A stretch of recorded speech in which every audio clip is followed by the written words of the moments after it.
Hello दोस्तों, स्वागत है हमारे नए वीडियो में। आज की वीडियो में हम लोग एक रोमांटिक ड्रामा मूवी को एक्सप्लेन करने वाले हैं। इस मूवी के शुरुआत में हम लोग एक ऐसी औरत को देखेंगे जिसके पति की मौत एक्सीडेंट में हो जाती है। अब वो औरत बिल्कुल अकेली थी, इसलिए उसके आसपास के सारे लोग उसे पाने के लिए उस पर डोरे डालना शुरू करते हैं। लेकिन इसी बीच वो औरत ये जानती है कि उसके पति के ऊपर बहुत सारा कर्ज था। उस कर्ज को चुकाने के लिए उसे अपनी सारी प्रॉपर्टी बेचनी पड़ती है। अब वो औरत अपना घर चलाने के लिए किसी अमीर आदमी को फंसाना चाहती है, इसलिए वो शहर के सारे अमीर लोगों से अपनी बोली लगाने के लिए कहती है और जो भी इस लॉटरी को जीतेगा उसे ये औरत मिल जाएगी। अब शहर के सारे लोग इस लॉटरी को खेलने के लिए यहाँ आते हैं। इसके बाद क्या होता है ये हम लोग आगे इस वीडियो में देखेंगे। तो चलिए इस मूवी को शुरू करते हैं। इस मूवी की शुरुआत इटली से होती है। यहाँ हम लोग एक खूबसूरत औरत फ्रांसिस्का को देखते हैं। एक रात को उसे ये खबर मिलती है उसके पति की मौत एक्सीडेंट में हो गई है। फ्रांसिस्का अभी बहुत परेशान थी। इस वक्त उसका दोस्त और वकील शहजाद उसके साथ था। अब ये लोग हॉस्पिटल पहुंचते हैं। इसके बाद जब फ्रांसिस्का अपने पति के पास में जाती है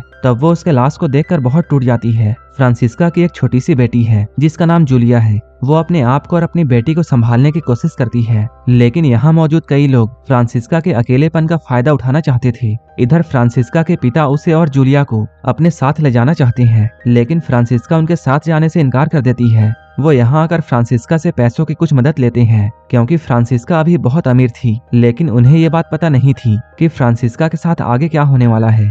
शहजाद जो कि उसका वकील है, वो फ्रांसिस्का को एक दिन बताता है, तुम्हारा पति सिर्फ पैसों का दिखावा करता था, वो तो कर्ज में डूबा हुआ था और उसका कर्ज करोड़ों में था, जो कि अब फ्रांसिस्का के सर में आ गया था। उसके पति के नाम से जो लाइफ इंश्योरेंस था वो भी 6 महीने पहले बंद करवा दिया गया था। वकील का ये कहना था उसे ये सारा कर्ज चुकाने के लिए अपना घर छोड़कर सभी कुछ बेचना होगा। इन सभी चीजों को बेचकर वो कर्ज तो चुका लेगी, लेकिन अब भी उसे घर चलाने के लिए बहुत सारे पैसों की जरूरत है। फ्रांसिस्का अपने दोस्त क्रिस्टीना से मिलने के लिए जाती है, जो कि उसे नौकरी पर रखने के लिए तैयार हो जाती है। अब फ्रांसिस्का क्रिस्टीना की दुकान में काम करने लगती है। इन दुकानों में खरीदारी करने के लिए फ्रांसिस्का कई बार आया करती थी, लेकिन आज इन्हीं दुकानों में वो काम कर रही है और ये बात उसके दोस्तों को अच्छी नहीं लगती है। एक दिन उस दुकान का मैनेजर फ्रांसिस्का को अकेले देखकर उसकी इज्जत लूटने की कोशिश करता है। फ्रांसिस्का को इस बात से बहुत गुस्सा आता है और वो इस नौकरी को छोड़ देती है। अब मजबूरी में उसे अपनी यॉट भी बेचनी पड़ती है। उस यॉट को शहजाद ने ही खरीदा था। जैसे जैसे फ्रांसिस्का के पास पैसे खत्म होते गए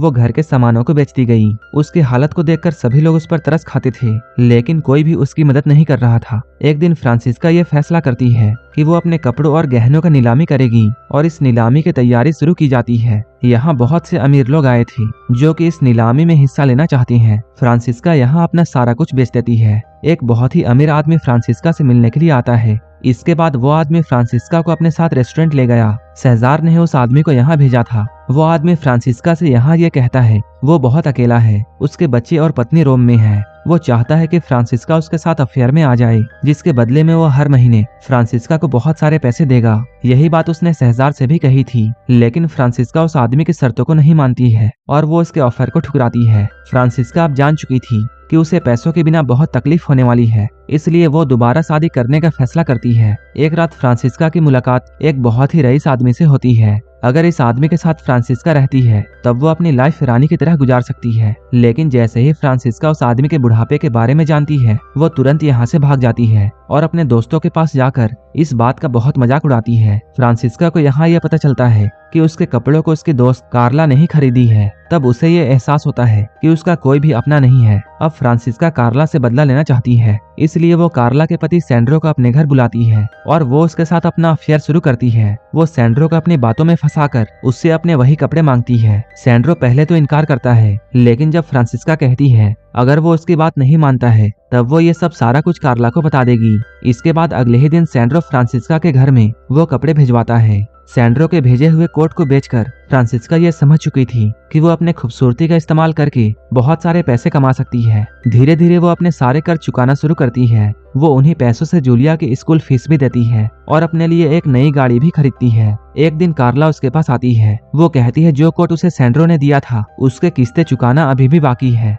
तब फ्रांसिस्का कहती है उसने उस कोट को बेच दिया है। इस बात से कार्ला को बहुत गुस्सा आता है। वो कहती है उसके अपने पति की तरह ही फ्रांसिस्का का पति भी उसे धोखा दे रहा था। तुम्हारे पति मॉरिजियो का एक कमीला नाम की औरत से अफेयर था और जिस रात मॉरिजियो का एक्सीडेंट हुआ था वो उस रात कमीला के साथ था। अपने पति के बारे में ये सच जानकर फ्रांसिस्का बहुत अपसेट होती है। इसके बाद वो अगले ही दिन कमीला से मिलने के लिए जाती है। कमीला यहाँ उसे सब कुछ सच कहती है। वो बताती है उसने मॉरिजियो को तुम्हारे और मेरे में किसी एक को चुनने के लिए कहा था, लेकिन मॉरिजियो फ्रांसिस्का को चुनने वाला था। कमीला यहाँ फ्रांसिस्का को देखकर उसकी खूबसूरती की तारीफ करती है। अब फ्रांसिस्का के पास पैसे कमाने का जरिया नहीं था, इसलिए वो एक प्लान बनाती है। वो कहती है वो एक लॉटरी रखेगी और उस लॉटरी को जो भी जीतेगा उसे मैं मिलूंगी। इसलिए वो शहजार से ये कहती है उसे पैसों की सख्त जरूरत है और इसमें ये लॉटरी का खेल उसकी मदद कर सकता है।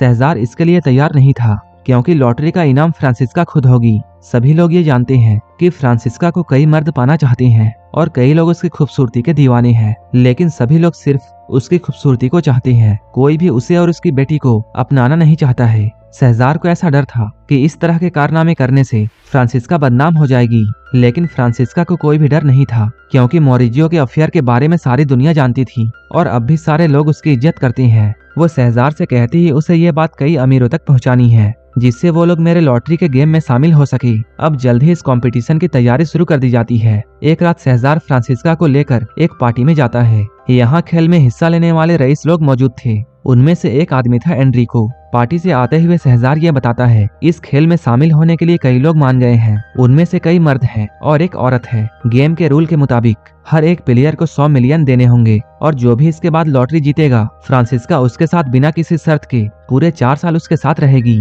इस गेम में शहजार भी पार्टिसिपेट करना चाहता था, लेकिन वो इस गेम में हिस्सा नहीं ले सकता है, क्योंकि वो खुद फ्रांसिस्का का वकील है। फ्रांसिस्का ये सब करने से बहुत खुश तो नहीं थी, लेकिन अब उसकी ये बात इतनी फैल चुकी है कि वो इस बात से पीछे नहीं हट सकती है। मॉरिजियो की माँ भी इस खबर को सुनकर खुश नहीं होती है और वो बदनामी से बचने के लिए अपनी पोती जूलिया को यहाँ से ले जाना चाहती है, लेकिन फ्रांसिस्का साफ इनकार करती है, क्योंकि जब उसे जरूरत थी तब कोई भी उसकी मदद करने के लिए आगे नहीं आया। एक दिन फ्रांसिस्का इटली के एक गांव में उस आदमी से मिलने के लिए जाती है जो कि इस गेम में हिस्सा लेना चाहता है। वो आदमी पहले तो बहुत खुश था, लेकिन जब वो ये बात जानता है कि फ्रांसिस्का ये सारा कुछ सिर्फ पैसों के लिए कर रही है, तब वो फ्रांसिस्का को बुरा भला कहकर यहाँ से भगाता है। एक दिन फ्रांसिस्का की दोस्त सेरेना उसे एक गिफ्ट भेजती है। वो इस गिफ्ट को भेजकर उसके लॉटरी वाले गेम को ताना मार रही थी। जब फ्रांसिस्का इसके बारे में उससे बातें करती है, तब सेरेना ये कहती है मेरा पति भी तुम्हें पाने के लिए इस गेम में हिस्सा ले रहा है। फ्रांसिस्का कहती है वो ये बात नहीं जानती थी, लेकिन सेरेना उसकी कोई भी बातों को नहीं सुनती है। इसके बाद फ्रांसिस्का तुरंत सेरेना के पति के पास जाती है और वो उससे कहती है तुम्हें इस कंपटीशन से पीछे हटना होगा,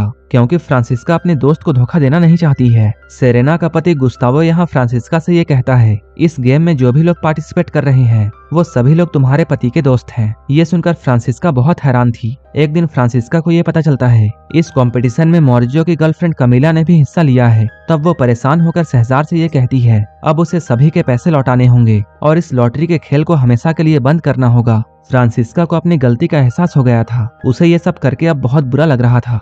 शहजार उससे कहता है बहुत देर हो चुकी है, अब उसे इस खेल को बंद करने के लिए शहजार को चुनना होगा। फ्रांसिस्का ऐसा करने के लिए मान जाती है, क्योंकि वो सभी लोगों में शहजार पर सबसे ज्यादा भरोसा करती है। लेकिन तभी फ्रांसिस्का को यह पता चलता है कि शहजार भी औरों की तरह है और उसका भी अफेयर कहीं चल रहा है। इसके बाद वो गुस्सा होकर इस घर से निकलती है। फ्रांसिस्का अभी बहुत परेशान थी, लेकिन तभी फ्रांसिस्का के गाड़ी के आगे एक आदमी आ जाता है जो कि बेहोशी की हालत में भी फ्रांसिस्का से बहुत अच्छे से बात कर रहा था। उसकी मीठी बातों को सुनकर फ्रांसिस्का उसे अपने घर ले जाती है। अब फ्रांसिस्का एंटोनियो का ख्याल रखती है। एंटोनियो फ्रांसिस्का की खूबसूरती को देखकर उसे बहुत पसंद करने लगा है। वो इस घर से जाना नहीं चाहता है और इस घर में रहने के लिए बहाने ढूंढता है। फ्रांसिस्का भी उसके इरादों को समझ जाती है। वो भी अब इस रिलेशनशिप को आगे बढ़ाना चाहती है, क्योंकि वो भी एंटोनियो को पसंद करने लगी है। अब ये दोनों एक दूसरे के साथ वक्त बिताने लगते हैं। फ्रांसिस्का अब अपने परेशानियों को भूलकर बहुत खुश है। एंटोनियो भी उसका भरपूर साथ दे रहा था। एंटोनियो फ्रांसिस्का से ये कह देता है कि वो अपनी बाकी की सारी जिंदगी फ्रांसिस्का के साथ बिताना चाहता है,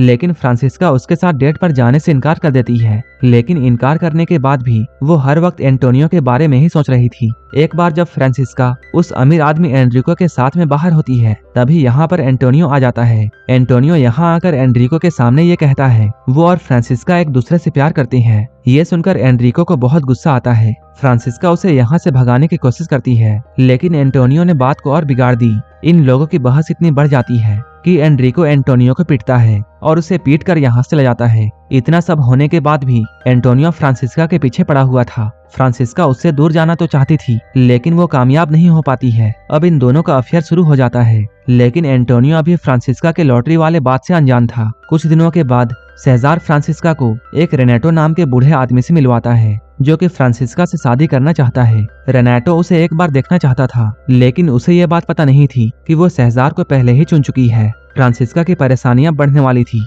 क्योंकि वो तो अब एंटोनियो से प्यार करने लगी थी। अब एंटोनियो जूलिया के साथ भी एक पिता की तरह बिहेव करता है, लेकिन ना चाहते हुए भी फ्रांसिस्का को एंटोनियो से दूर जाना पड़ रहा था। लेकिन तभी उसे यह पता चलता है कि एंटोनियो हमेशा से लॉटरी के बारे में जानता था। एंटोनियो का यह कहना था कि फ्रांसिस्का को लॉटरी वाला गेम खेलना चाहिए, जिससे उसके पास बहुत सारे पैसे आ जाएंगे। एंटोनियो के इस सोच से फ्रांसिस्का ये समझ जाती है एंटोनियो सिर्फ पैसों के लिए फ्रांसिस्का के पास में आया था। ये बात जानने के बाद वो हमेशा के लिए एंटोनियो को छोड़ देती है। कुछ दिन के बाद सेजार के ऑफिस में छापा पड़ता है, क्योंकि किसी अनजान इंसान ने उसके और लॉटरी के खिलाफ कंप्लेन की थी। पुलिस सेजार से ये कहती है उसे प्रोस्टिट्यूशन और लॉटरी के जुर्म में अरेस्ट किया जा सकता है। अब सेजार और इस गेम में हिस्सा लेने वाले सारे लोग ये बैठकर सोचते हैं कि कैसे पुलिस से बचा जाए। सेजार यहाँ फ्रांसिस्का से ये कहता है उसे पुलिस के पास जाकर ये कहना होगा कि यहाँ कोई भी लॉटरी नहीं खेला जा रहा था। लेकिन जब फ्रांसिस्का को पूछताछ के लिए बुलाया जाता है, तब वो अपने बयान में ये कहती है कि लॉटरी का खेल सचमुच खेला जा रहा था